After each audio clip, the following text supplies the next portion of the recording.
Hello everyone, economics वाला by Pradeep Sharma YouTube channel में आप सभी का स्वागत है। तो कैसे हैं आप सब? आशा करते हैं आप सब अच्छे होंगे, स्वस्थ होंगे और अच्छे से अपनी जो एग्ज़ाम की प्रिपरेशन है वो कर रहे होंगे। तो देखिए, जो अभी हमारा सीईटी का एग्ज़ाम हो चुका है और जो कॉमर्स ग्रुप है, ठीक है, मतलब कॉमर्स ग्रुप मतलब जिन बच्चों ने बीकॉम कर रखी है उनके लिए कुछ स्पेशल्स जो वैकेंसीज आती हैं, जैसे ऑडिटर की या अकाउंटेंट की, या जो कुछ क्लर्क होते हैं जो स्पेशल बीकॉम उसमें मांगी जाती है। तो उसके रिगार्डिंग हम आज मतलब इकोनॉमिक्स की, ठीक है, इकोनॉमिक्स की क्लासेस हैं वो आज से हम स्टार्ट करने जा रहे हैं यूट्यूब पे, वो बिल्कुल फ्री, ठीक है। तो आज हम देखिए हमारे इसके अंदर इकोनॉमिक्स में आज हम स्टार्ट कर रहे हैं, वो कर रहे हैं माइक्रो इकोनॉमिक्स, ठीक है। माइक्रो इकोनॉमिक्स वीएसटी अर्थशास्त्र।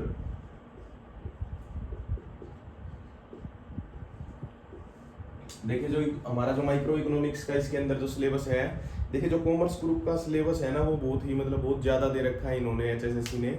वो किस लिए दे रखा है? क्योंकि पहले क्या होता था, बच्चे ये मतलब कंप्लेंट डालते थे कि हमारा जो क्वेश्चन है आउट ऑफ सिलेबस आ गया, क्योंकि पहले सिलेबस भी नहीं होता था एक्चुअली। लेकिन अब इन्होंने ऐसा काम कर दिया कि सिलेबस दे दिया उठा के, वो भी कितना पूरा बीकॉम का या बीकॉम ऑनर्स की कुछ बुक्स हैं उनका, एमकॉम का पूरा मिला के इतना सिलेबस दे दिया कि कोई कहीं से भी ये क्वेश्चन पूछेंगे तो इस सिलेबस में से कहीं ना कहीं वो मिल ही जाएगा, ठीक है। तो सिलेबस बहुत ज़्यादा है, कहीं भी आपको इसका बैच नहीं मिलेगा। अब मार्केट में काफ़ी सारे हैं जो बैच दे भी रहे हैं, मतलब जो बीकॉम के कुछ टीचर्स हैं वो इकट्ठा मिलके दे रहे हैं, ठीक है। तो आप वहाँ भी ले सकते हैं। बाकी मैं आपकी इकोनॉमिक्स की जो सीरीज है वो स्टार्ट कर रहा हूँ आज से, और आपको समझ आए तो आप यहाँ से अपनी क्लासेस है वो देख सकते हैं और अपनी प्रिपरेशन कर सकते हैं। मैं तो यही बोलता हूँ कि आप अपनी जो प्रिपरेशन है वो कैसे करें, वो करें अपनी बुक से। कहीं से भी आपको मतलब बुक से करें, चाहे आप गूगल से करें, यूट्यूब से कुछ आपको अगर मिलता है कंटेंट तो वहाँ से करें, मतलब अपना जो सिलेबस है उसको कवर करने की कोशिश करें, ठीक है। तो आज मैं आपको एक बार माइक्रो इकोनॉमिक्स का अपना जो सिलेबस है, देखिए मेरा जो टारगेट रहेगा वो रहेगा व्यष्टि अर्थशास्त्र को 10 दिन के अंदर कंप्लीट करने का, ठीक है। कितने दिन के अंदर? 10 डेज।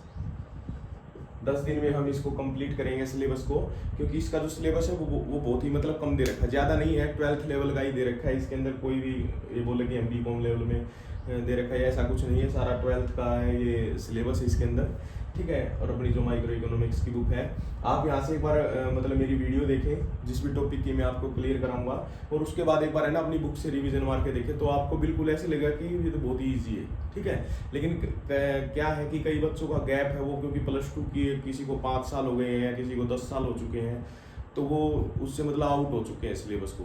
तो एक बार मैं आपका रिवीजन कराऊंगा, अच्छे से समझाऊंगा। उसके बाद अगर आप जब भी आप बुक से रिवीजन करेंगे तो आपको इजी आसानी से समझ में आ जाएगा, ठीक है। तो ये कुछ हमारे टॉपिक है इसके अंदर दे रखे हैं। सबसे पहले दे रखा है meaning and nature of economics, ठीक है, कि इकोनॉमिक्स का क्या अर्थ है और क्या उसकी प्रकृति है। माइक्रो एंड मैक्रो इकोनॉमिक्स, ये दूसरा टॉपिक रहेगा हमारा कि माइक्रो इकोनॉमिक्स क्या है और मैक्रो इकोनॉमिक्स क्या है। तीसरा टॉपिक रहेगा हमारा थ्योरी ऑफ डिमांड। ये माइक्रो के टॉपिक हैं कि डिमांड की क्या थ्योरी है, ठीक है। उसके बाद nature of demand and function, जो डिमांड फंक्शन है वो क्या है, उसका नेचर क्या है। इलास्टिसिटी ऑफ डिमांड, मांग की लोच क्या है, ठीक है। छोटे छोटे टॉपिक हैं, ज़्यादा टॉपिक नहीं है, इसीलिए मैं बोल रहा हूँ 10 दिन में हो जाएगा आराम से। छठा टॉपिक वो रहेगा हमारा प्रोडक्शन फंक्शन, ठीक है। ये भी माइक्रो इकोनॉमिक्स का टॉपिक है। थ्योरी ऑफ कॉस्ट, कॉस्ट की क्या क्या थ्योरीज हैं। ट्रेडिशनल मतलब जो पुरानी वाली है, क्लासिक बोल सकते हैं हम इसको क्लासिकल, और मॉडर्न जो नई थ्योरीज हैं वो क्या क्या है कॉस्ट की। उसके बाद क्या है, equilibrium of the firm and the industry under the perfect competition. ये हमारी एक मार्केट की फॉर्म होती है, परफेक्ट कंपटीशन, ठीक है। उसके अंदर जो इक्विलिब्रियम है वो फर्म के अंदर इक्विलिब्रियम कहाँ होगा। इक्विलिब्रियम का मतलब होता है संतुलन, संतुलन होना, ठीक है, संतुलन, कि फर्म का संतुलन कहाँ होगा और जो इंडस्ट्री है उसका संतुलन कहाँ होगा, ठीक है। ये भी पूरा एक चैप्टर है, इसको हम पढ़ेंगे। और जो आखिरी चैप्टर रहेगा इसके अंदर वो है price determination under the monopolistic competition. Monopolistic competition भी एक मार्केट की फॉर्म होती है, और उसके अंदर कैसे प्राइस को डिटरमाइन किया जाता है, वहाँ पे इक्विलिब्रियम कैसे होता है, वो सब हम इन आने वाले 10 दिनों के अंदर इसको कवर अप करेंगे और इसको समझेंगे, ठीक है। तो सबसे पहले आज देखिए, मैं मीनिंग और नेचर से नहीं समझाना चाह रहा, मैं आज सोच रहा हूँ क्योंकि अगर मैं मीनिंग और नेचर से स्टार्ट करूंगा तो आपको लगेगा कि सर तो बिल्कुल ही इजी टॉपिक समझा रहे हैं, ठीक है। तो आज हम एक बार थ्योरी ऑफ डिमांड, जो बहुत ही इंपॉर्टेंट और इम्पोर्टेंट चैप्टर है, इससे क्वेश्चन आते हैं, ठीक है। तो हम इसको कवर अप करने की कोशिश करेंगे, ठीक है। थ्योरी ऑफ डिमांड काफ़ी बड़ा चैप्टर है, तो हो सकता है कि वीडियो है वो लगभग क्या पता 1 घंटे तक चले, लेकिन मैं पूरी कोशिश करूँगा कि आपको अच्छे से समझ आए और आपको मैं अच्छे से समझा पाऊँ, ये मेरी पूरी कोशिश रहेगी, ठीक है। तो आज का हमारा जो टॉपिक रहेगा वो रहेगा थ्योरी ऑफ डिमांड।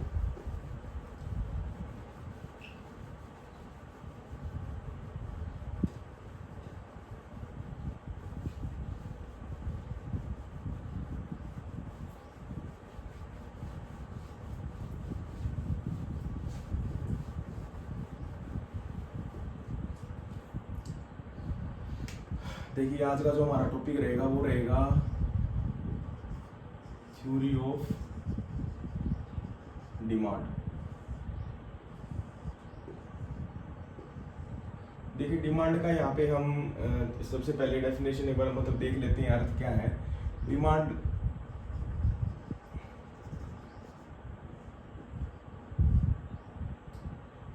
डिमांड को हम देखिए कि इससे मतलब डिनोट करेंगे कि डिमांड क्या है, कोई भी वस्तु हमें चाहिए, ठीक है।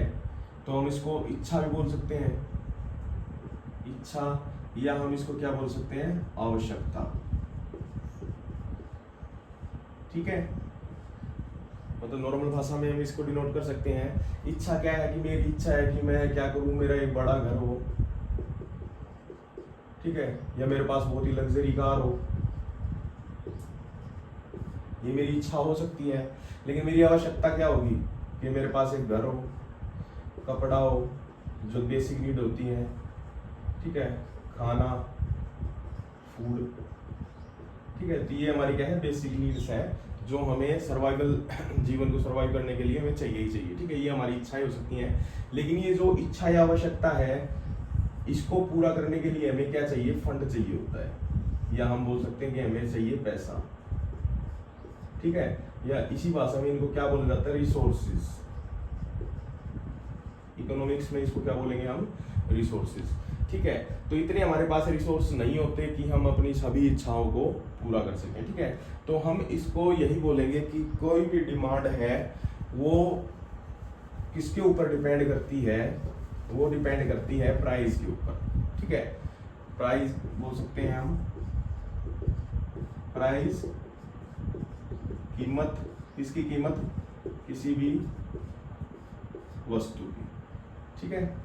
या हम सर्विसेज भी ले सकते हैं यहाँ पे, क्योंकि हमें सर्विसेज भी खरीदनी होती है।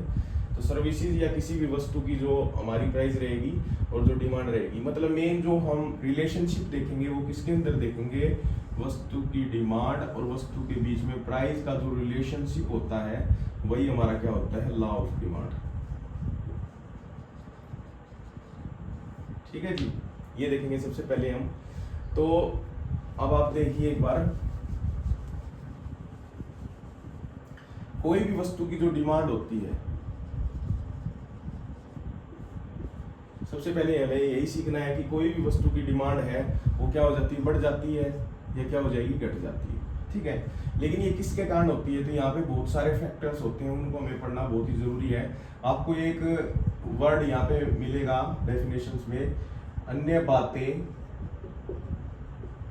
समान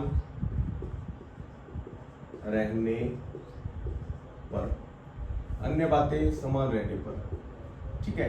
ये आपको काफी डेफिनेशन में देखने मिलेगा। अन्य बातें समान रहने का मतलब यही है कि वस्तु की प्राइस को छोड़कर, वस्तु की प्राइस या वस्तु की जो कीमत है उसको छोड़कर काफी और भी फैक्टर्स होते हैं जो डिमांड को डिटरमाइन करते हैं, या मतलब डिमांड को इफेक्ट करते हैं। जैसे कि क्या हो सकता है, अन्य वस्तु, या हम दूसरा बोल सकते हैं सैलरी, ठीक है, अन्य वस्तु की कीमत, या हम क्या बोल सकते हैं, हमारी आदत में चेंज, ठीक है जी। तो ये बहुत सारे फैक्टर्स होते हैं। या हम कह सकते हैं कि जनसंख्या,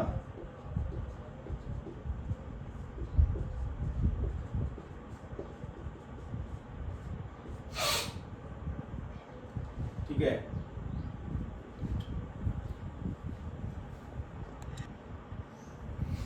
या उस इसमें हो सकता है आपकी गवर्नमेंट की पॉलिसीज,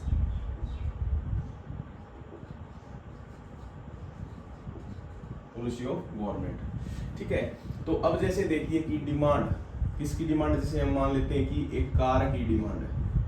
ठीक है, एक कार है, उसकी डिमांड है, उसको मतलब कौन से फैक्टर होंगे जो इसको इफेक्ट कर सकते हैं। ठीक है, इफेक्ट कैसे कर सकते हैं, अन्य वस्तु जैसे हम मान लेते हैं कि पेट्रोल। सिर्फ ये एग्जांपल के लिए मैं इस टॉपिक को थोड़ा लंबा खींच रहा हूँ ताकि आपको अच्छे से समझ आ जाए। ठीक है, देखिए अन्य वस्तु मान लिया हमने पेट्रोल। अब मान के चलिए कि पेट्रोल के प्राइस बढ़ गए हैं बहुत, पहले प्राइस थे 100 रुपए प्रति लीटर और पेट्रोल हो गया 150। ये एक अजम्पशन है, मतलब रियलिटी नहीं है, वैसे आप मान सकते हैं कि पहले पेट्रोल 100 रुपए था, ऑटोमेटिक 100-150 रुपए हो गया। तो इसका भी आपको यहाँ इफेक्ट देखने को मिलेगा किसके ऊपर, की डिमांड ऑफ कार क्या। तो इससे डिमांड ऑफ कार क्या होगी, जो कार की डिमांड है वो ऑटोमेटिक थोड़ा डाउन हो जाएगी। क्यों, क्योंकि पेट्रोल के प्राइस बढ़ रहे हैं। ठीक है, उसके बाद जैसे हम दे सकते हैं सैलरी, या हम इसको बोल सकते हैं income, income of the consumer, income of the consumer. मान के चलिए कि मेरी इनकम है या किसी भी पर्सन की इनकम है 50,000 रुपये। ठीक है, 50K, 50,000 रुपये है, और ठीक है उसके पास मान लो कि आल्टो कार है, उसकी इंक्रीज होगी, इंक्रीमेंट लग के उसकी होगी 80K रुपीज, मतलब 80,000 रुपये हो गई। तो हो सकता है कि वो इस कार को बेच के या इसको ना बेच के कोई दूसरी स्विफ्ट या मतलब बड़ी कार ले ले कोई भी। ठीक है, बड़ी कार परचेज कर ले, ऐसी संभावना है।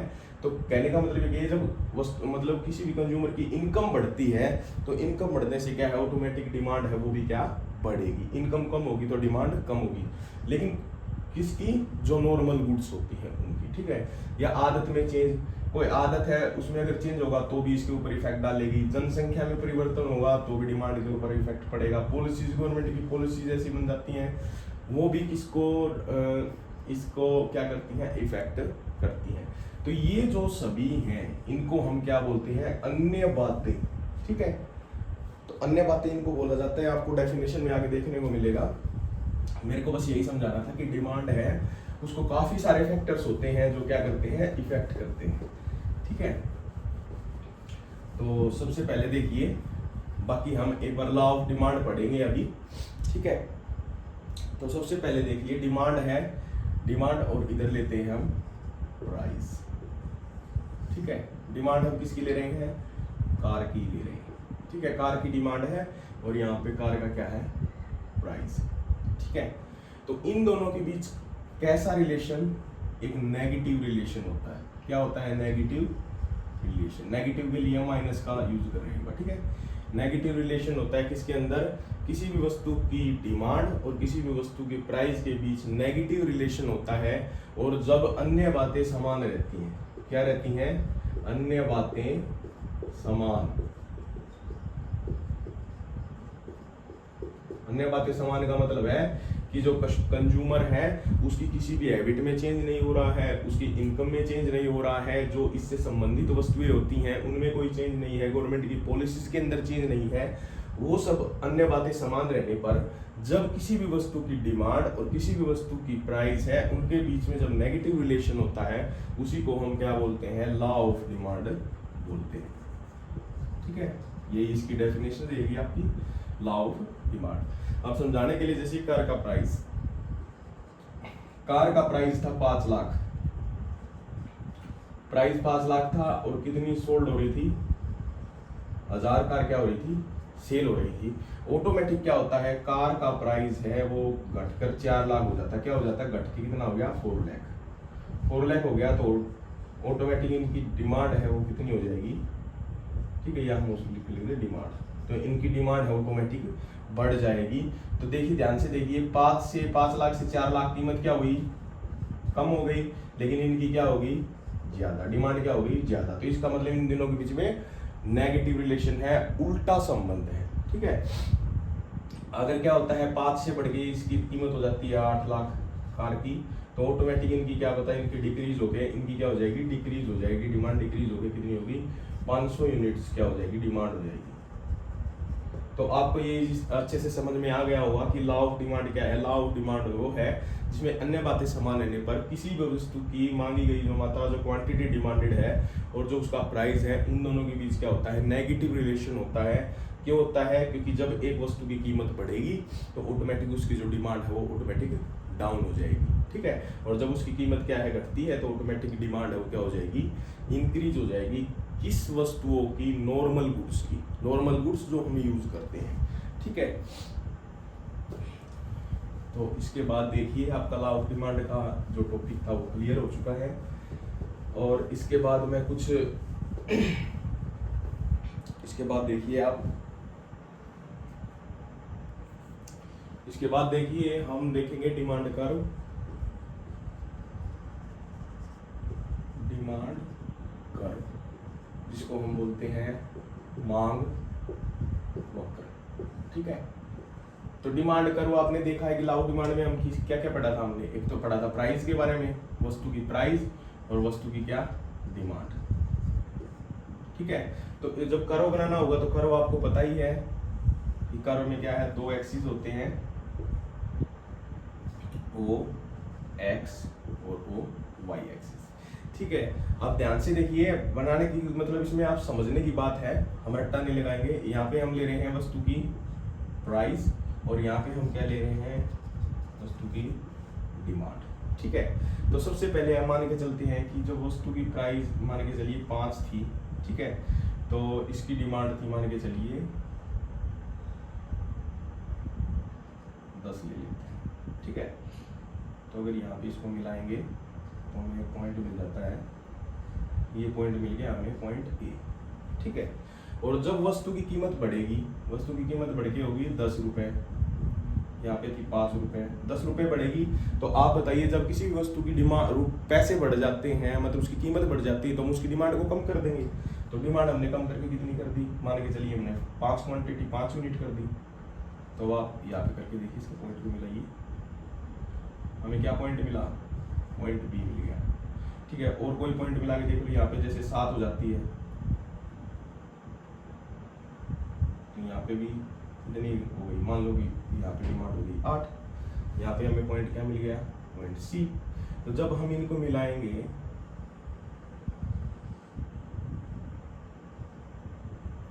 ए बी पॉइंट सी को, तो हमें एक लाइन मिलेगी, या हमें एक, इसी लाइन को हम क्या बोलते हैं, कर्व, और इसी को हम क्या बोलेंगे, ये हमारा क्या है, डिमांड कर्व। ये हमारा क्या है, मांग वक्र है।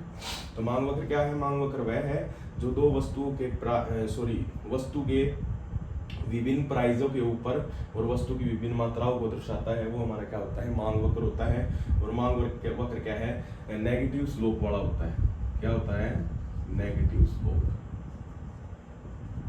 ठीक है। क्यों है नेगेटिव स्लोप, क्योंकि वस्तु की प्राइस और वस्तु की कीमत के अंदर क्या है, नेगेटिव रिलेशन है, इसीलिए ये क्या है, नेगेटिव स्लोप वाला होता है, ठीक है। इसके बाद देखिए, इसका हम एक करेंगे डिमांड फंक्शंस।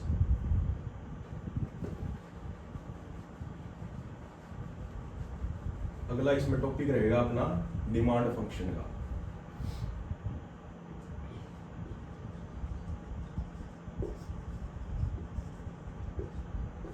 डिमांड फंक्शन, देखिए डिमांड फंक्शन क्या रहेगा, तो देखिए हम जो टॉपिक कर रहे हैं ये कर रहे हैं डिमांड फंक्शन। तो डिमांड फंक्शन का एक ये हम फॉर्मूला बोल सकते हैं, या हम लिख सकते हैं कि शॉर्ट में हमने लिख रखा है कि dx है हमारा डिमांड, किसकी डिमांड, x वस्तु की डिमांड, ठीक है।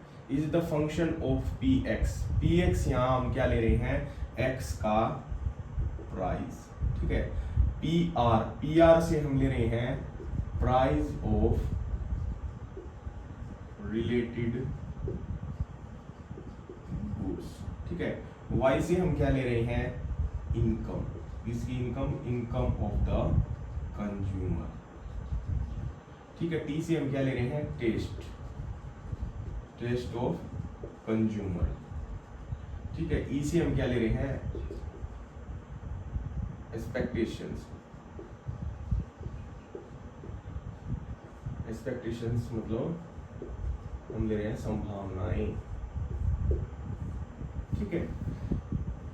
तो सबसे पहले देखिए मतलब डिमांड फंक्शन ही क्या है। डिमांड फंक्शन वो है जो किसी वस्तु की डिमांड और उसके जो अन्य तत्व हैं, निर्धारक तत्व होते हैं, या उसकी वस्तु की प्राइस होती है, उन दोनों के बीच में जो क्या संबंध रहेगा वही हमारा डिमांड फंक्शन होता है, ठीक है। तो सबसे पहले देखिए सबसे पहले हम देखेंगे एक फंक्शन px के बारे में देखेंगे। px का मैंने आपको बता दिया, जो भी मैंने लॉ ऑफ डिमांड के बारे में बताया कि किसी वस्तु की कीमत के बढ़ने पर वस्तु की प्राइस है वो बढ़ जाती है, तो उसकी डिमांड ऑटोमेटिक क्या हो जाएगी, कम हो जाएगी। और जो वस्तु की प्राइस है वो कम हो जाएगी तो वस्तु की डिमांड ऑटोमेटिक इंक्रीज हो जाएगी। मतलब there is the negative relation between the price of the goods and the quantity demanded of the goods, ठीक है। तो ये आपको समझ में आ गया होगा। इसके बाद हम देखेंगे प्राइस ऑफ रिलेटेड गुड्स, ठीक है। इसको देखने से पहले, क्योंकि थोड़ा ये लंबा खींचेगा, इससे पहले हम एक बार इनकम देख लेते हैं। इनकम प्राइस मैंने आपको बताया था, जब नॉर्मल गुड्स में अगर किसी भी उपभोक्ता की आय बढ़ती है तो उसका जो डिमांड है गुड्स की वो बढ़ जाएगी, और अगर इसकी इनकम कम हो जाती है कंज्यूमर की तो उसकी डिमांड उन वस्तु की क्या हो जाएगी, कम। तो there is the positive relationship between the क्या है, कंज्यूमर की जो इनकम है उसमें और वस्तु की डिमांड है उसके अंदर, ठीक है। यहाँ पे टेस्ट भी देख सकते हैं, अगर किसी वस्तु का टेस्ट हमारे लिए बढ़ जाता है तो हम उसकी डिमांड ऑटोमेटिक बढ़ाएंगे, ठीक है। यदि हमारा कम हो जाता है, जैसे कि मेरा टेस्ट है जैसे मैं कॉफ़ी पीना, ठीक है, तो मैं कॉफ़ी पीऊँगा, मतलब कॉफ़ी का प्राइस बढ़े या घटे, लेकिन क्या करेंगे फिर भी हम क्या है कॉफ़ी को पीना पसंद करते हैं, तो वो हमारी क्या है, टेस्ट है। एक्सपेक्टेशंस ले सकते हैं, संभावनाएं ले सकते हैं। इसका एग्जांपल हम लेंगे एक घर से, जैसे कि मेरे को क्या बनाना है, एक घर बनाना है, ठीक है। तो घर बनाने के लिए हमें क्या क्या चाहिए, रॉ मटेरियल,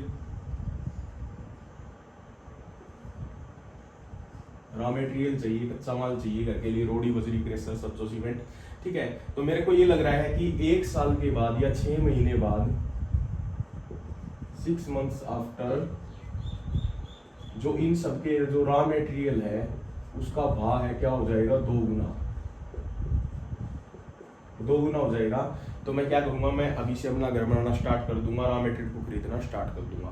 या मेरे को पता चले कि 6 महीने के बाद जो रॉ मटेरियल है वो कितना भाव हो जाएगा उसका, वो बिल्कुल आधा रेट रह जाएगा, जो अभी है उसका आधा हो जाएगा। तो मैं क्या करूंगा, अभी मैं उसके लिए स्थगित कर दूंगा, मतलब उसको रोक दूंगा, उसको प्लान को पोस्टपोन करूंगा कि 6 महीने बाद ही मैं उसको बनाऊँ। तो ये हमारी एक्सपेक्टेशंस हैं।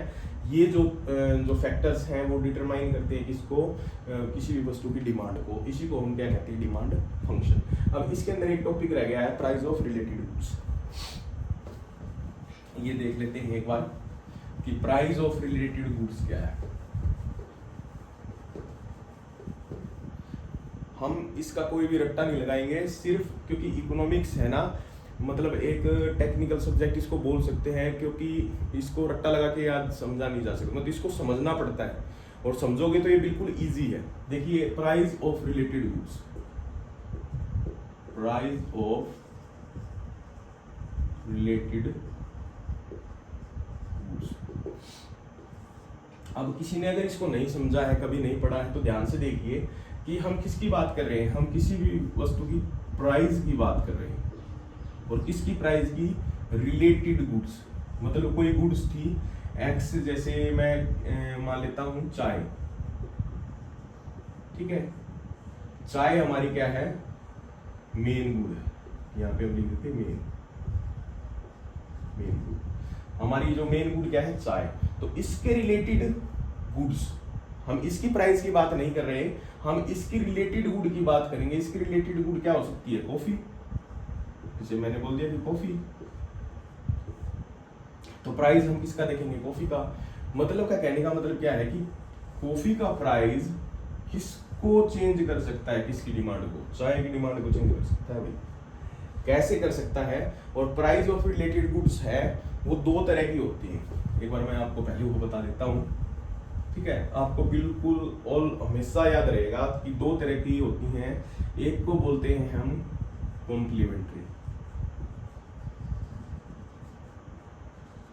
कॉम्प्लीमेंट्री गुड्स, जिनको हम बोलते हैं हिंदी में स्थानापन्न वस्तुएं, ठीक है। एक तो हमारी क्या होती है, कॉम्प्लीमेंट्री, सॉरी स्थानापन्न नहीं होगी, कॉम्प्लीमेंट्री हो सकता है पूरक वस्तु में, पूरक वस्तु में। एक होती है सब्स्टिट्यूट, सब्स्टिट्यूट गुड्स, इसको बोलेंगे हम स्थानापन्न वस्तु, स्थानापन्न वस्तु। इनके मीनिंग से ही देखिए, इनके नाम से ही दिख रहा होगा आपको, सब्स्टिट्यूट स्थानापन्न मतलब जिनका एक स्थान से दूसरे स्थान पर जिनका हम यूज कर सकते हैं, जैसे कि चाय कॉफी। चाय कॉफी का एग्जांपल सही रहेगा आपके लिए, ये सब्स्टिट्यूट गुड्स हैं। जैसे कि हम बोले कि कॉफी का प्राइस 10 रुपए था, चाय का प्राइस भी 10 रुपए, ठीक है। तो ऐसा क्या हुआ कि चाय का प्राइस ऑटोमेटिक कितना हो गया, 20। तो ऐसा हो सकता है कि 20 रुपए बढ़ने के कारण एक तो ये होगा कि चाय की जो डिमांड है वो थोड़ा कम हो जाएगी, सीधी सी बात है भाई, किसी भी वस्तु की प्राइस बढ़ेगी तो उसकी डिमांड तो ऑटोमेटिक डिक्रीज होगी।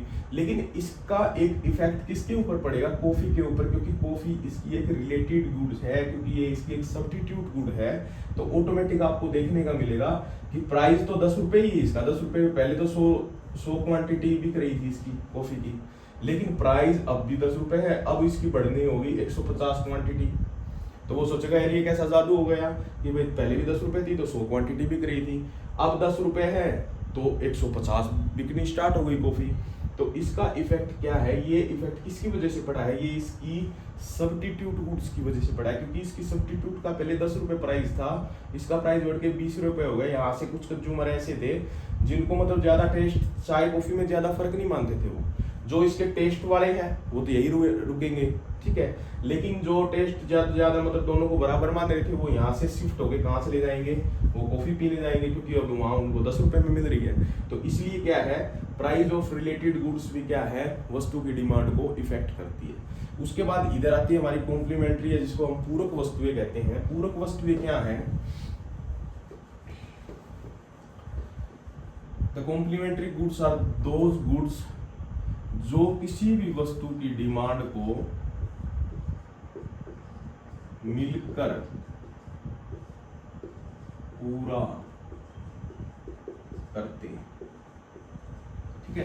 Complementary goods are those goods जो किसी वस्तु की डिमांड को मिलकर पूरा करते हैं, जैसे कि कार, पेट्रोल, पेन, स्याही, ठीक है। यहाँ हम एक ये भी ले लेते हैं कई बार, ब्रेड, बटर, ठीक है। जैसे कार पेट्रोल का एग्जांपल लेते हैं, ठीक है। कॉम्प्लीमेंट्री गुड्स जैसे मैंने आपको बताया कि कार, जैसे पेट्रोल था पहले 100 रुपए, अब पेट्रोल के प्राइस हो गए 150। पेट्रोल का 100 रुपए था जब कार बिक रही थी 1000 यूनिट्स, जब 150 रुपये हो गया तो 950 यूनिट्स हो गई। जबकि यहाँ जो कार बेचने वाले होते हैं, प्रोड्यूसर होते हैं, उन्होंने पूरी ना किसी इनकी कीमत में चेंज किया, कीमत सेम है 10 लाख रुपए, पहले भी 10 लाख रुपए बेच रहे थे, अभी 10 लाख में बेच रहे हैं, लेकिन फिर भी इनकी 50 यूनिट कम हो गई बिकनी। क्यों, क्योंकि जो इसकी कॉम्प्लीमेंट्री गुड थी एक पेट्रोल, उसमें क्या हो गया, इंक्रीज हो गया, यहाँ पे ये प्लस हो गया, ज्यादा रेट अब हो गया, उसके कारण 50 कंज्यूमर ऐसे हैं वो सोच रहे हैं यार पेट्रोल बहुत महंगा हो गया है, हम नहीं खरीदेंगे कार को, ठीक है। तो सीधी सी बात है कि कॉम्प्लीमेंट्री गुड्स वो गुड्स होती हैं जो दोनों मिलकर किसी भी वस्तु की डिमांड को पूरा कर सकते हैं। एक कार कभी भी डिमांड को पूरा नहीं करेगी। अगर पेट्रोल नहीं डलवाएंगे, सीएनजी नहीं डलवाएंगे, डीजल नहीं डलवाएंगे या बैटरी नहीं डलवाएंगे तो कार चलेगी ही नहीं, तो वो किसी भी डिमांड को पूरा कैसे करेगी, ठीक है। तो प्राइस ऑफ रिलेटेड गुड्स भी क्या है, किसी भी वस्तु की डिमांड को इफेक्ट करते हैं, और इनको ही अन्य बातें बोला जाता है किसी भी डेफिनेशन के अंदर, ठीक है। तो नेक्स्ट टॉपिक देखिए, लॉ ऑफ डिमांड मैंने आपको बता दिया है। लॉ ऑफ डिमांड वो है जो अन्य बातों के समान रहने पर किसी भी वस्तु की कीमत और किसी भी वस्तु की जो मांगी गई मात्रा है उसके बीच में क्या है, नेगेटिव रिलेशन है, वही हमारा क्या है, लॉ ऑफ डिमांड है। देखिए अगला टॉपिक एक बार मैं देख लेता हूँ।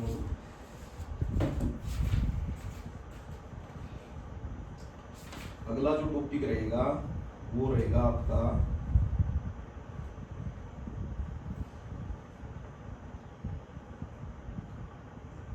जब कीमत गिरती है तो किसी एक वस्तु को अधिक क्यों खरीदा जाता है। जब कीमत गिरती है तो वस्तु को क्यों अधिक खरीदा जाता है। ठीक है, ये क्वेश्चन आपको दिखेगा और ये मेन क्वेश्चन है भी। देखिए, जब किसी वस्तु की कीमत गिरती है, प्राइस 10 रुपए था और प्राइस क्या हो गया 5 रुपए। प्राइस क्या था 10 रुपए था और प्राइस कितना हो गया 5 रुपए। तो इसके कारण क्या होगा, 10 रुपए था तो हम कितनी यूनिट्स खरीद रहे थे, 100 यूनिट्स खरीद रहे थे किसी वस्तु की, और अब हम कितना स्टार्ट कर दिया, हमने 200 यूनिट्स को खरीदना स्टार्ट कर दिया। तो ये तो मैंने आपको लॉ ऑफ डिमांड के अंदर समझा दिया है। लेकिन इसके पीछे क्या रीजन है, रीजन क्या रहेगा, क्या कारण है, क्या कारण है कि हम ऐसा मतलब करते हैं हर बार कि जब प्राइस कम होता है तो हम ज्यादा वस्तुएं खरीदना शुरू कर देते हैं, और जब क्या होता है, जब प्राइस बढ़ जाता है तो हम क्या करते हैं, कम वस्तुएं खरीदना शुरू कर देते हैं। तो इसके पीछे कुछ कारण हैं, और सबसे जो पहला कारण रहेगा वो रहेगा law of diminishing marginal utility. सबसे पहला क्या रहेगा, घटती सीमांत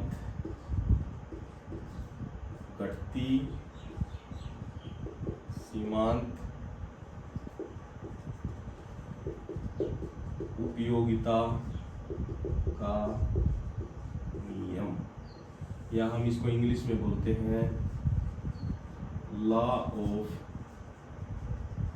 डिमिनिशिंग मार्जिनल यूटिलिटी। ठीक है, इसको हम क्या बोलते हैं, घटती सीमांत उपयोगिता का नियम। घटती सीमांत उपयोगिता का नियम वो नियम है, ये हमें बताता है कि हम जैसे जैसे किसी भी वस्तु का यूज करते हैं, क्या करते हैं, जैसे जैसे हम किसी भी वस्तु का यूज करते जाते हैं तो उसकी जो यूटिलिटी है वो क्या हो जाती है, कम होना शुरू हो जाती है। इसको मैं आपको एक एग्जांपल के थ्रू समझाऊंगा। ठीक है, सबसे पहले तो क्या है, कोई भी वस्तु है जब हम उसका यूज करते हैं, ठीक है, तो उसमें जो सेटिस्फेक्शन होता है हम उसको यूटिल्स में मापते हैं, यूटिल्स में। ठीक है, जैसे कि मैंने कार ड्राइव करी तो मुझे 5 यूटिल्स मिली, मतलब हमने एक यूनिट बना दी इकोनॉमिक्स के अंदर एक सेटिस्फेक्शन लेवल की। ठीक है, मैंने ये काम किया तो मुझे 10 यूटिल्स मिली। ठीक है, तो यूटिल्स हम एक यूटिलिटी की वे में हम यूज करते हैं। ठीक है, तो सबसे पहले इसका एक एग्जांपल दिखा देता हूँ law of diminishing marginal utility का। वो है हमारा, जैसे कोई एक व्यक्ति है, ठीक है, और वो बहुत ही क्या है, भूखा है। ठीक है, तो सबसे पहले उसको एक रोटी दी जाती है। सबसे पहले हमने क्या दी, उसको एक रोटी दी तो उसको क्या हुआ, बहुत उसको मतलब एक संतुष्टि मिली, और वो बोलता है कि मुझे तो 20 यूटिल्स। आप इसको मतलब वो मत समझना कि कोई नंबर है, बस वैसे ही हमने मान लिया है कि उसको एक सेटिस्फेक्शन का नंबर दे दिया कि उसको बहुत ही मतलब अच्छा लगा उसको, और 20 यूटिल्स उसको मिली। फिर हमने उसको एक रोटी और दी दूसरे नंबर की। ठीक है, तो वो बोलता है कि उसको मिली 15 यूटिल्स। अब ये पॉजिटिव में चल रहा है। फिर तीसरी रोटी दी, उसको मिली 10। फिर हमने चौथी रोटी दी, फिर उसको मिली 5। जब हमने आखिरी रोटी फिर उसको लास्ट दी तो उसका पेट बिल्कुल भर गया, उसको कुछ नहीं मिला। और उसके बाद फिर हमने एक रोटी उसको और दी एक्स्ट्रा कि और खाओ, तो उससे उसको नेगेटिव मतलब उसको पेट में दर्द हो गया उसके खाने से। तो इसका मतलब आप क्या समझ रहे हो कि जैसे जैसे हम वस्तु का प्रयोग कर रहे हैं, किसी भी वस्तु का, तो ऑटोमेटिक क्या है, हमारी जो यूटिलिटी है, जो हमारी संतुष्टि का लेवल है, वो ऑटोमेटिक डाउन होता चला जाता है। ठीक है, ये मैंने एग्जांपल से समझा दिया। आप काफी सारे और भी एग्जांपल्स ले सकते हैं, जैसे कि कोई बच्चा है, ठीक है, जैसे कोई बच्चा है स्टार्टिंग में, तो वो अपने फादर को बोलता है कि मेरे लिए क्या चाहिए, मुझे बाईसाइकिल। उसको साइकिल चाहिए। जब उसका बर्थडे आया तो उसको साइकिल मिली, उसको सेटिस्फेक्शन मिला। उसके बाद फिर क्या हो गया, वो बोला कि मुझे और बड़ी साइकिल चाहिए, उसे दूसरी बड़ी साइकिल मिली। उसके बाद उसका यूटिलिटी कम हुई, उसके बाद फिर उसे मोटरसाइकिल, मतलब धीरे धीरे क्या हुआ, जैसे जैसे हम यूज करते जाते हैं ना, ऑटोमेटिक हमारी क्या है, यूटिलिटी कम हो जाती है। और इसीलिए यही इसका पहला कारण है कि किसी भी वस्तु के प्राइस के कम होने पर हम ज़्यादा वस्तु को खरीदते हैं, और ज़्यादा वस्तुओं और ज़्यादा प्राइस होने पर वस्तु को कम खरीदते हैं। तो वही हमारा ये पहला रीज़न रहेगा, law of diminishing marginal utility. ठीक है, दूसरा हमारा रहेगा इनकम इफेक्ट। इसके अंदर दूसरा क्या रहेगा, इनकम इफेक्ट। इनकम इफेक्ट, या हम इसको बोल सकते हैं आय प्रभाव। आय प्रभाव मैंने आपको बताया ही था, लेकिन हम इसके अंदर एक नया टॉपिक सीखेंगे, एक नई टर्म है रियल इनकम। रियल इनकम क्या होती है? देखिए, इनकम आपने जैसे मैंने एक तो बोला आपकी इनकम वाई से डिनोट करते हैं भाई इनकम, मैंने बोल दिया कि आपकी वही इनकम 10,000 रुपये पर मंथ, ठीक है, या मैंने आपकी इनकम बोल दी 50,000 रुपये पर मंथ। ये तो हमारी होती है एक्चुअल इनकम, ठीक है, ये एक्चुअल इनकम होती है। लेकिन जो रियल इनकम है, जो वास्तविक आय है, उसको हम किसके अंदर मेजरमेंट करते हैं? उसको हम मेजरमेंट करते हैं वस्तुओं और सेवाओं के रूप में, ठीक है। जैसे कि मतलब मेरी रियल इनकम क्या है कि मैं 1000 वस्तुएं खरीद सकता हूँ, ठीक है, मेरे पास इतने पैसे हैं कि मैं 1000 वस्तुएं खरीद सकता हूँ। तो मेरी जो रियल इनकम रहेगी वो रहेगी परचेज ऑफ 1000 गुड्स, ठीक है, ये मेरी रियल इनकम रहेगी, जो वस्तुओं और सेवाओं के रूप में हम मापते हैं, मेजर करते हैं, ठीक है। तो इनकम इफेक्ट में क्या रहेगा, जैसे मैं आपको बताया कि किसी वस्तु की प्राइस 10 रुपए थी, तो मैं कितनी डिमांड कर रहा था? 100 यूनिट्स। और जब मेरा प्राइस वस्तु का 5 रुपए हो जाता है, और तब भी मैं मान के चलिए कि मैं 100 यूनिट्स ही कंज्यूम कर रहा हूँ, तो पहले मुझे कितने पैसे देने पड़ रहे थे? 10,000 रुपए। पहले मैं कितने खर्च कर रहा था? 1000। वस्तुएं उतनी खरीद रहा हूँ, प्राइस कम हो गया, इसका मतलब मैं कितने खर्च कर रहा हूँ? 500। तो आपको यहाँ डिफरेंस मिल रहा है कि मेरे पास क्या है, 500 रुपए एक्स्ट्रा बच गए हैं। इन एक्स्ट्रा 500 रुपए से मैं क्या है, दूसरी वस्तुएं खरीदूंगा।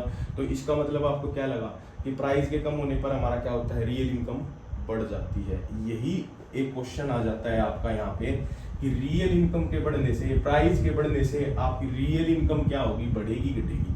तो सीधी बात है कि जी जब वस्तु की प्राइस है अगर वो कम हो जाएगी तो मेरी जो रियल इनकम है वो क्या हो जाएगी जी, बढ़ जाएगी। अगर वस्तु की प्राइस है वो बढ़ जाएगी तो मेरी जो रियल इनकम है वो क्या हो जाएगी, कम। मतलब there is the negative relation between the price of the goods and the real income of the consumer, ठीक है, नेगेटिव रिलेशन होगा भाई। यहाँ पे कई बच्चे क्या करेंगे, पॉजिटिव ठोक देते हैं, ठीक है। तो ये है ना समझने वाली बातें हैं कि रियल इनकम और जो हमारी इनकम होती है उसमें डिफरेंस होता है। वो इनकम हमारी पैसे के रूप में होती है, मौद्रिक आय रुपयों के रूप में होती है, जबकि जो हमारी रियल इनकम है वो वस्तुओं और सेवाओं के रूप में होती है। जब प्राइस कम होगा तो हम सेम वस्तुएं कम पैसों में खरीद पाएंगे, और कम पैसों में खरीदेंगे तो हमारे पास पैसा बच जाएगा जिससे हम अदर गुड्स खरीदेंगे। तो ये हमारा क्या है, इनकम इफेक्ट है, जो बताता है कि जब प्राइस कम होगी तो हम ज़्यादा वस्तुएं खरीदते हैं, ठीक है। ये आपको अच्छे से समझ में आ गया होगा।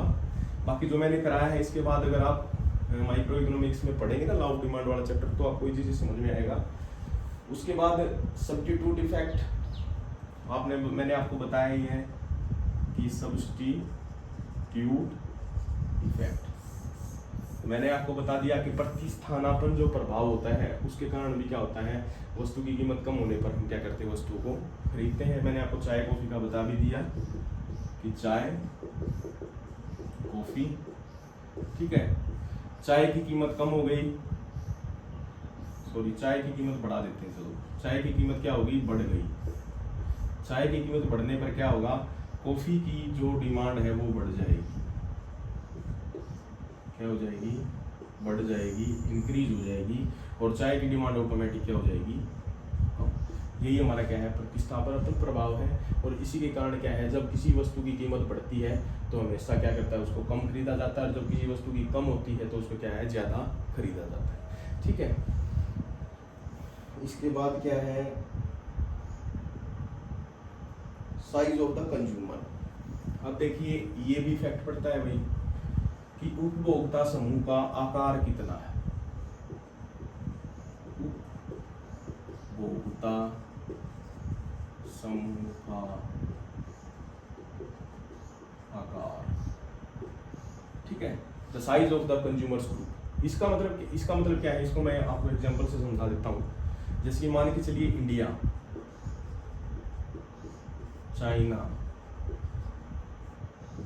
सभी जितनी भी कंपनियां हैं बाहर की जो एमएनसीज हैं, वो यहाँ पे क्यों अपना फैक्ट्रियों को या अपनी इंडस्ट्री को यहाँ पे क्यों एस्टेब्लिशमेंट करना चाहती हैं? उसका कारण यही है कि यहाँ पे जो उपभोक्ता समूह है उसका आकार क्या है, बहुत बड़ा है। मतलब यहाँ पे कंज्यूमर बहुत है, खरीदने वाले बहुत लोग हैं। क्यों? क्योंकि पॉपुलेशन बहुत ज़्यादा है।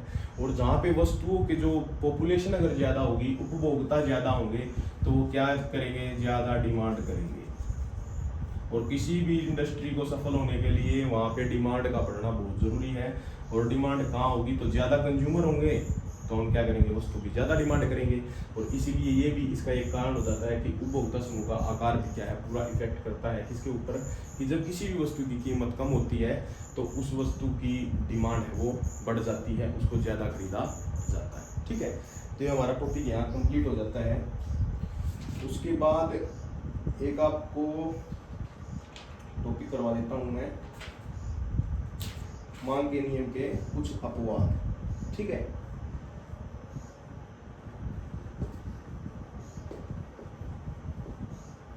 अगला टॉपिक हमारा क्या रहेगा, मांग के नियम के अपवाद।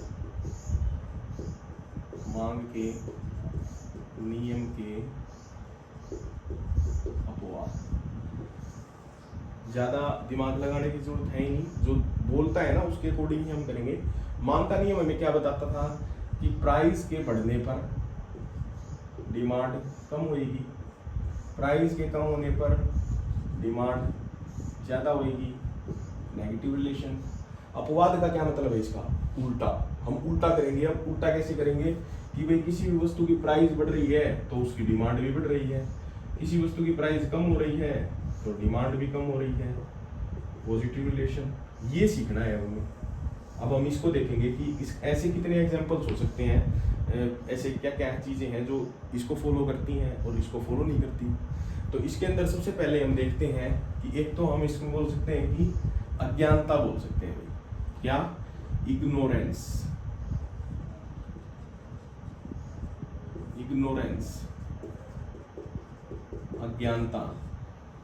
कि भाई जैसे प्राइस 100 रुपये था, मान लिया। ऐसी ऐसी अज्ञानताएं क्या होता है, काफ़ी सारी, कोई भी कर सकता है। इसमें ये नहीं है कि भाई आदमी करे लेडीज ही करे। जैसे मान के चलिए कि 100 रुपये के जी क्या थे भाई, सेब थे। ठीक है, और मैंने ले ली, मैंने 5 केजी। ठीक है, ये प्राइस था 100 रुपये किलो, मैंने 5 केजी ले लिया। लेकिन किसी ने मेरे को बोल दिया कि भाई ये सेब है ना, ऐसा है, मतलब बहुत ही अच्छी क्वालिटी का है सर, ये तो कश्मीर से आया है सर, ये हुआ है। और उसने मुझे क्या दे दिया, 150 केजी दे दिया, रुपीज़ पर केजी। और मैंने वो सेब 10 केजी ले लिया। तो अब आप ध्यान से देखिए, यहाँ पे प्राइस जब 100 रुपये था तो मैं 5 किलो ले रहा था, लेकिन प्राइस यहाँ पे बढ़ा भी है, प्राइस क्या हो गया, इंक्रीज हो गया। और मैंने या फिर भी क्वांटिटी भी इंक्रीज कर दी। तो इसका मतलब तो लॉ ऑफ डिमांड का अपवाद हो गया, उल्टा हो गया। तो इसीलिए इग्नोरेंस एक एग्जांपल है किस चीज़ का, कि मांग के नियम के अपवाद का। ठीक है, दूसरा इसमें क्या टॉपिक रहेगा अपना,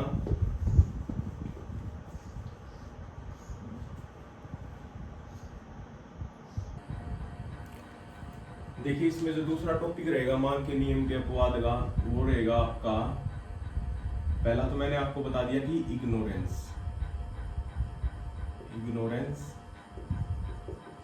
अज्ञानता। दूसरा रहेगा हमारा प्रतिष्ठा,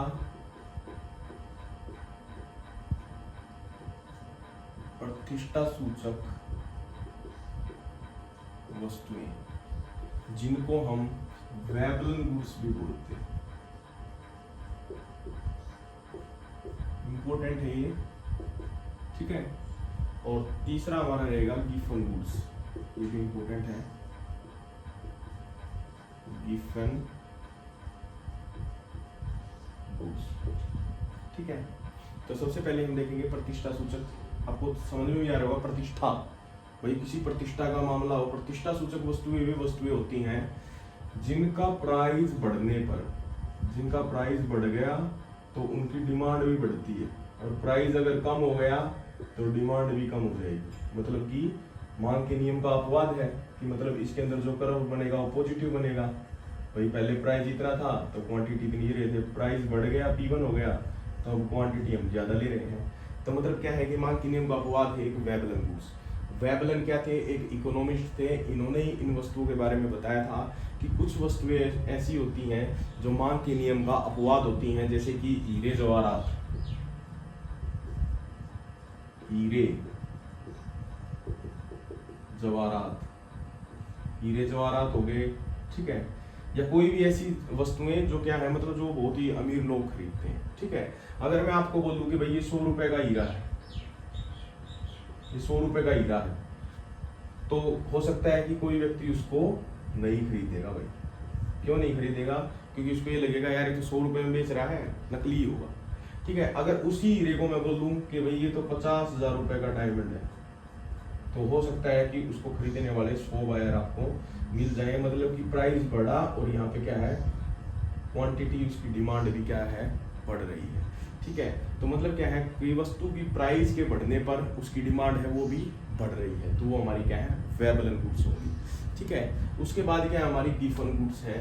रॉबर्ट गिफन हुए, उन्होंने दिया गिफन गुड्स का अपना एक सिद्धांत। गिफन गुड होती हैं, हम इनको बोल सकते हैं घटिया वस्तुएं, घटिया क्वालिटी की वस्तुएं। इसमें दो इफेक्ट होते हैं, एक हम बोल सकते हैं प्राइस इफेक्ट, एक हम बोलते हैं इसमें इनकम इफेक्ट। दो इफेक्ट्स पढ़ते हैं इसके अंदर हम घटिया वस्तुओं में।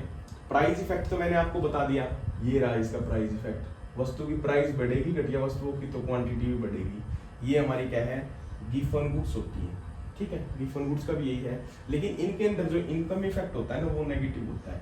नेगेटिव कैसे होता है, एक मिनट रुकिए, देखिए रफ कर लेते हैं एक बार।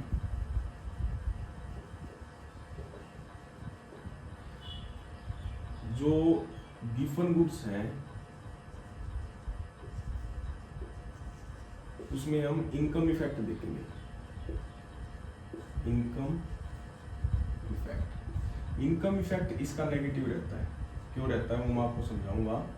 इनकम इफेक्ट इसका नेगेटिव रहेगा क्योंकि यहाँ पे हम ले रहे हैं किसी वस्तु की प्राइस ही लेंगे और यहाँ पे क्वांटिटी लेंगे, लेकिन हम देख रहे हैं कि कोई व्यक्ति है, उसकी इनकम है 10,000 रुपये महीना, ठीक है, पर मंथ उसकी इनकम है 10,000। तो वो क्या खरीद रहा था, वो यूज कर रहा है, जैसे मैं एग्जांपल ले रहा हूँ, वो डालडा घी यूज कर रहा है खाने के लिए, ठीक है, घर में। क्यों, बेचारे की इनकम कम है, देसी घी वो खरीद नहीं पा रहा, तो वो डालडा घी यूज कर रहा है। तो जब उसकी प्राइस क्या है, इतनी थी, तो हम इतनी क्वांटिटी यूज कर रहे हैं। लेकिन जब उसकी इनकम बढ़ के कितनी हो जाती है, 20,000। पहले वो कितना यूज कर रहा था, डालडा घी 5 किलो, और मान के चलिए देसी यूज कर रहा था वो 1 kg।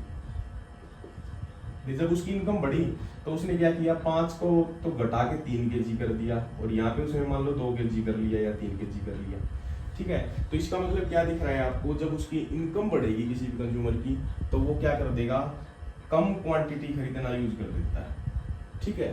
तो कम क्वांटिटी यूज करेगा, किसकी कम क्वांटिटी यूज करता है, यहाँ पे इनकम लेंगे हम, किसकी क्वांटिटी कम यूज करेगा, जो घटिया किस्म की वस्तुएं होती हैं। तो घटिया किस्म की जो वस्तुएं हैं, जो गिफन गुड्स हैं, उसके अंदर जो इनकम इफेक्ट है, आय प्रभाव है, वो हमेशा ऋणात्मक रहता है। ये क्वेश्चन आ जाता है कि गिफन गुड्स के अंदर आय प्रभाव आपका कैसा रहेगा, नेगेटिव, पॉजिटिव, या कुछ नहीं बराबर रहेगा, तो हमारा क्या इसके अंदर रहेगा, नेगेटिव। और इसके अंदर यदि कीमत प्रभाव पूछेंगे कि कीमत प्रभाव यहाँ क्या रहता है, तो वो हमारा क्या रहता है, पॉजिटिव रहेगा, जो मैंने आपको ये वाला करवाया, ठीक है। इसके बाद आपके 5-5 मिनट के 2-3 टॉपिक और हैं, फिर हम जो ये क्लास है ये ओवर करेंगे, ठीक है। आपकी पहली क्लास है वो कंप्लीट हो जाएगी, और आप इसको 1-2 बार देख के फिर एक बार बुक से रिवाइज करेंगे ना, तो आपको बिल्कुल क्लियर हो जाएंगे सारे के सारे टॉपिक। इसके बाद दो टॉपिक आते हैं भाई, एक तो आता है मांग का विस्तार और एक आता है भाई मांग का संकुचन। तो सबसे पहले देखिए मांग का विस्तार, मांग का संकुचन।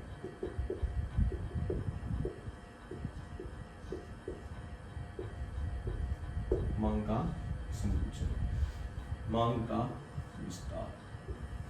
देखिए इसके अंदर हम क्या करेंगे, इसके अंदर हम मानते हैं कि अन्य बातें समान रहेंगे, ये मानना पड़ेगा, अन्य बातें समान रहने पर। मैंने आपको बताया था कि अन्य बातें समान रहने का मतलब क्या है कि जो किसी भी वस्तु की डिमांड है उसको जो इफेक्ट करने वाले अदर फैक्टर्स होते हैं वो क्या रहेंगे, बिल्कुल बराबर रहेंगे, उनके अंदर नो चेंज रहेगा, कोई भी उनके अंदर चेंज नहीं रहेगा, वो फिक्स रहेंगे। ठीक है, अब आगे से अगर आपसे कोई पूछे कि भाई अन्य बातें समान रहने पर क्या होता है, तो हम बताएंगे कि किसी भी वस्तु की जो डिमांड है उसको इफेक्ट करने वाले, उसको चेंज करने वाले जो फैक्टर्स हैं वो क्या रहेंगे, अनचेंज रहते हैं, बिल्कुल ही फिक्स रहते हैं। ठीक है, तो इसमें ये मानते हैं, तो इसका मतलब क्या है, तो हम देखेंगे इसके अंदर प्राइस बढ़ा, डिमांड घटी, प्राइस कम हुआ, डिमांड बढ़ गई। ठीक है, सीधी सी बात है। मांग का संकुचन क्या करेगा, लेकिन ये तो मैंने आपको दोनों बता दिया, लेकिन मांग का विस्तार करना है। मांग का विस्तार करना मतलब मांग को हम बढ़ा रहे हैं, तो मांग का विस्तार हम इसमें मांग के विस्तार में यही फॉर्मूला लगाएंगे, प्राइस कम करी और डिमांड को बढ़ा दिया। मांग का संकुचन क्या होगा, संकुचन मतलब डिमांड को कम करना है, तो डिमांड को हम क्या करेंगे, कम, तो इसका हम क्या कर देंगे, प्राइस को बढ़ा देंगे। ठीक है, यदि आप इसको करके देखना चाहिए एक बार, ये आप देख सकते हैं, यहाँ पे हम क्या लेते हैं, प्राइस, यहाँ पे हम क्या लेते हैं, क्वांटिटी, यहाँ पे P1 और Q1 Q। तो ये हम करवा रहे हैं मांग का संकुचन। मांग का संकुचन हम कहाँ बोलेंगे कि भाई पहले प्राइस था तो हम क्वांटिटी A पॉइंट के ऊपर थे, और जब प्राइस बढ़ा दिया हमने तो हम क्वांटिटी हमारी क्या होगी, कम हो गई, मांग का संकुचन हो गया। इसलिए A से B पॉइंट के ऊपर जाना, A से B पॉइंट के ऊपर हम इसको क्या बोलते हैं, मांग का संकुचन कहते हैं। और इसको हम ये भी कह सकते हैं कि ए की वक्र के ऊपर क्या है, हम शिफ्ट कर रहे हैं, इसके अंदर जो डिमांड कर्व है वो चेंज नहीं हो रहा है। ठीक है, और इसके अंदर मांग का विस्तार भी आपका ये रहेगा। मांग का विस्तार में हम डायग्राम बनाएंगे तो कुछ इस तरह का बनेगा, वही सेम, पहले प्राइस OP था, सॉरी पहले प्राइस P था, क्वांटिटी P1 हो गया, Q1 हो गया, ये पॉइंट A, ये पॉइंट B। जब प्राइस OP था तो हम कितनी डिमांड कर रहे थे, OQ के बराबर। ठीक है, और जब प्राइस घट के OP1 हो गया तो OQ1 हो गया। इससे A पॉइंट से B पॉइंट के ऊपर जाना हमारा क्या कहेगा, मांग का विस्तार। क्या रहेगा, मांग का विस्तार। और ये A पॉइंट से B के ऊपर हमारा क्या है, मांग का संकुचन। ठीक है, तो ये आपके दो टॉपिक थे छोटे छोटे, ये आपको मैंने समझा दिया है। अब इसी के अंदर सेम मिलते जुलते हैं मांग में वृद्धि और मांग में कमी। देखिए इसमें क्या रहेगा, मांग में वृद्धि,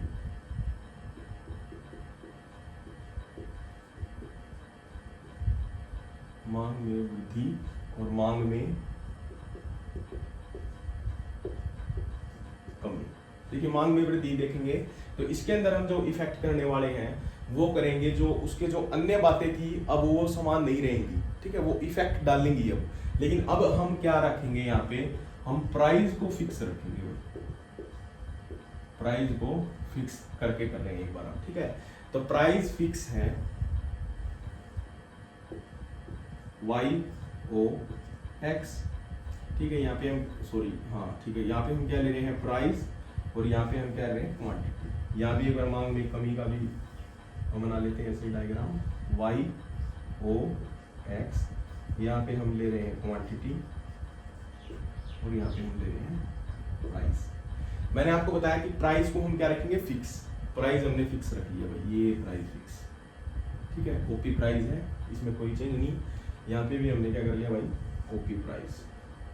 डायग्राम बनाना बिल्कुल इजी है, कोई रट्टाफिकेशन नहीं करना इसके अंदर, ठीक है।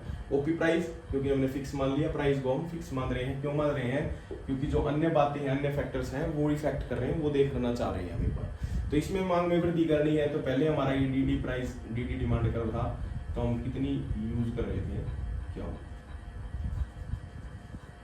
ठीक है। तो हमने मांग में वृद्धि करनी है, हमने मांग में वृद्धि कर लो OQ1 कर दी, तो सीधी सी बात है नया मांग वक्र बनेगा भाई यहाँ पे D1 और यहाँ से पॉइंट A से B पॉइंट के ऊपर जाना हमारा क्या कहलाएगा, मांग में वृद्धि कहलाएगी। देखो कितना आसान था बिल्कुल। ऐसे ही मांग में कमी, मांग में कमी है तो मान के चलिए हमारा सॉरी यहाँ बना लेते हैं, पहले हमारा DD, ये हमारा डिमांड कर्व था, ये हमारी O की क्वांटिटी थी, ठीक है। अदर फैक्टर्स ने कुछ ऐसा इफेक्ट डाला, कैसे डाला कि इसका प्राइस तो फिक्स है, लेकिन ये मान के चलिए हम किसका बना रहे हैं, चाय का, ऐसे ही मान लेते हैं एक बार, ठीक है। और यहाँ पे क्या था, कॉफी थी, कॉफी और चाय, हम चाय का डायग्राम बना रहे हैं, ठीक है। कॉफी में क्या इफेक्ट हुआ कि कॉफी का प्राइस है वो कम हो गया भाई, प्राइस उसका कम हुआ है लेकिन डिमांड इसकी भी कम हो जाएगी, ऑटोमेटिक क्या होगी, मांग में इसकी कमी हो जाएगी। क्यों हो जाएगी, क्योंकि उसकी कमी होने से इसकी क्या डिमांड बढ़ेगी, इसकी डिमांड बढ़ेगी, ये सस्ती होगी, सस्ती होगी यहाँ चाय पीने वाले कॉफी पीना स्टार्ट कर देंगे कुछ लोग, तो इससे इसकी डिमांड में कमी हो जाएगी, OQ से OQ1, नया डिमांड करो D1। इसका तो प्राइस फिक्स ही था, इसका तो 10 रुपये ही था, इसने तो चेंज किया ही नहीं, लेकिन फिर भी इसकी डिमांड में कमी हो रही है। क्यों, क्योंकि जो अदर फैक्टर्स है ना वो इसके ऊपर इफेक्ट डाल रहे हैं, ठीक है। यही हम इसके अंदर पढ़ते हैं कि मांग में वृद्धि क्या होती है और मांग में कमी कब होती है, ठीक है।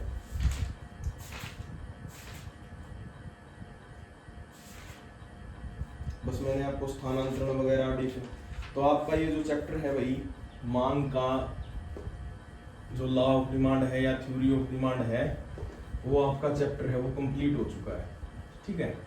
इस चैप्टर को आप एक बार तो नॉर्मल स्पीड में देखिए, ठीक है, नॉर्मल स्पीड में देखिए इस चैप्टर को, और फिर इसी क्लास को एक बार आप मतलब 1.5 गुना जैसे भी आपका सुटेबल है, 2 गुना स्पीड में आप इसको मतलब क्लास को देख लें एक बार, ठीक है। जब आप 1-2 बार इस क्लास को देखेंगे उसके बाद फिर अपनी जो आप माइक्रो इकोनॉमिक्स की बुक है 12th की ले सकते हैं, या आपकी जो BA लेवल की या BCom लेवल की है, उसको जब आप पढ़ेंगे ना इस चैप्टर को, तो आपको बिल्कुल आसानी से समझ में आएगा, ठीक है, अगर आपने इस क्लास को ध्यान से देखा है तो, ठीक है। तो ऐसे ऐसे करके हम धीरे धीरे करके आपकी जो माइक्रो इकोनॉमिक्स का जो एक ये पूरी सिलेबस दे रखा है, ये 10 दिन में कंप्लीट करेंगे, ठीक है। और मेरा तो यही है कि भाई मैं यही चाहता हूँ कि आपको जल्दी से जल्दी आपका सिलेबस है वो धीरे धीरे कवर किया जाए और बिल्कुल अच्छे से समझा के किया जाए, ताकि बच्चों के दिमाग में घुसे। हमें सिलेबस को कवर नहीं करना, हमें सिलेबस को समझना है, पढ़ना है, ताकि कोई भी क्वेश्चन आए तो हम उसको इजी से इजी तरीके से उसको अटेम्प्ट कर पाएँ, ठीक है। और जब आपको सिलेबस को अच्छे से समझेंगे, कवर करेंगे, तभी आप क्या है अच्छे से अच्छी पोस्ट ले पाएंगे कॉमर्स ग्रुप के अंदर। तो अगर आप वीडियो अच्छी लगी हो तो प्लीज़ चैनल को लाइक करें, सब्सक्राइब करें, और जितने भी आपके कॉमर्स के ग्रुप बने हुए हैं या कॉमर्स के स्टूडेंट्स हैं उनको इस वीडियो को शेयर करें। Thank you so much. जय हिंद, जय भारत।